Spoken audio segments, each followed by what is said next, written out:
না দিতে পারে, মেরে মাথা ফাটিয়ে দিল। সবাই লুটপাট শুরু করেছে, কেউ কাটমানির নামে, কেউ অন্যভাবে, কেউ চাঁদার নামে। সবাই মজা নিচ্ছে, কেউ দেখার লোক নেই, তাই এ ধরনের উৎপাত চলছে। চাঁদা তো যুগ যুগ ধরে নিয়ে আসছে দেশে, কোনো অসুবিধা নেই, লোক দেয়ও, কিন্তু মারপিট, আইন শৃঙ্খলার অবনতি এটা তো হয়নি আগে, কেন হচ্ছে? পুলিশও চাঁদা তুলতে ব্যস্ত, পুজো আসছে এখন সব জায়গায়। আরজি করে চিকিৎসক তরুণীর রহস্য মৃত্যু, বালুরঘাটের বাড়ি। ছাত্রীর পরিবারের দাবি ছাত্রীকে খুন করা হয়েছে। আর কত শুনবো আরজি করের নাম? আরজি কর মেডিকেল কলেজ বলুন, ইউনিভার্সিটি বলুন, সব জায়গায় এটাই খবর। এখন পড়াশোনা খবর নাই, খবর হচ্ছে খুন ধর্ষণ। আজ ফের অগ্নি পরীক্ষা, মুখোমুখি এসএসসি একাদশ দ্বাদশ শ্রেণী পরীক্ষা। সুস্থভাবে পরীক্ষা হোক, এটা আমরা চাইবো।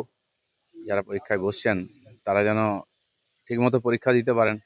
সন্দেহের মনে বা লিক হয়ে যাওয়ার ভয়ে বা টাকা দিয়ে চাকরি হয়ে যাবে, এই ভয়টা যেন মন থেকে যায়, এবং যথাসময়ে রেজাল্ট হোক এবং চাকরিতে নিয়োগও হোক, কারণ নাহলে স্কুলগুলো উঠে যাবে।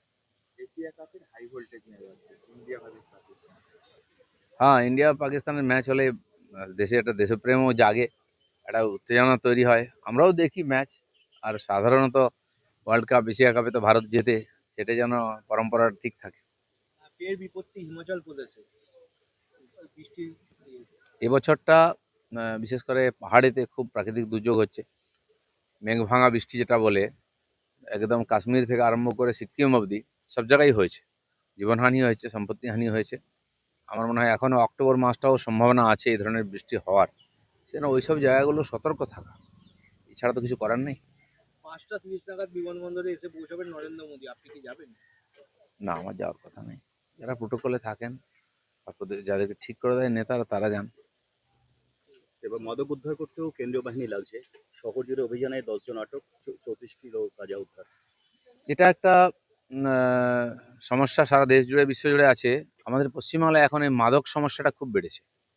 বিশেষ করে আমাদের এই সল্টলেক, নিউ টাউন এলাকায় ব্যাপক ছড়ানো হচ্ছে, প্রচার হচ্ছে। পুলিশও জানে না এরকম নয়, কম বেশি সবাইকে তার শিকার হতে হচ্ছে। স্কুল কলেজের ছাত্ররাও তার মধ্যে ইনভলভ হয়ে যাচ্ছে। তো সেই জন্য চিন্তার বিষয় আছে এটা। সামাজিক জাগরণও দরকার। এইডস নিয়ে এত প্রচার হয়েছে, কোটি কোটি টাকা বিদেশ থেকে এসেছে, কিন্তু এখন তার চেয়ে বড় বিপদ হয়ে গেছে এখানে মাদক। বহু ছাত্রছাত্রী, যুবক যুবতীর জীবন নষ্ট হয়ে যাচ্ছে, পরিবার নষ্ট হয়ে যাচ্ছে। এটা নিয়ে সরকারের বিশেষভাবে ভাবা উচিত।